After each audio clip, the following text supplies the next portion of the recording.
పాపం స్వీట్ పాప కోసం అయితే నేను ఏదైనా ఒకటి చేయాలి తనకి ఇష్టమైంది అనుకొని ఇంకా చికెన్ అయితే తీసుకొని వచ్చాను. చికెన్ తీసుకొని వచ్చి తను వచ్చే వరకు తనకి చేసి సర్ప్రైజ్ ఇవ్వాలనుకున్నా. కాకపోతే నిజం చెప్తున్నా, మార్నింగ్ నుండి నా మైండ్లో మొత్తం అదే తిరుగుతుంది. నేను 3 అయినా నేను కూడా ఇంకా తినలేదు.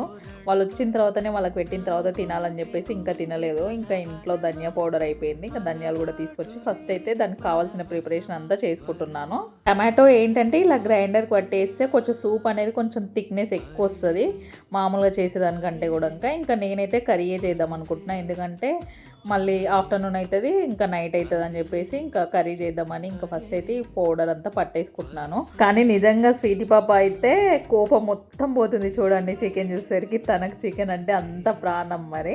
మరి మీ ఇంట్లో కూడా ఇట్లా చికెన్ లవర్స్ ఎవరైనా ఉన్నారా కామెంట్ అయితే చేయండి. అంతే వీడియో గైస్, నచ్చితే మాత్రం సబ్స్క్రైబ్ అయితే చేసుకోండి. మరిన్ని వీడియోస్ కోసం మన ఛానల్ అయితే ఫాలో అయిపోండి.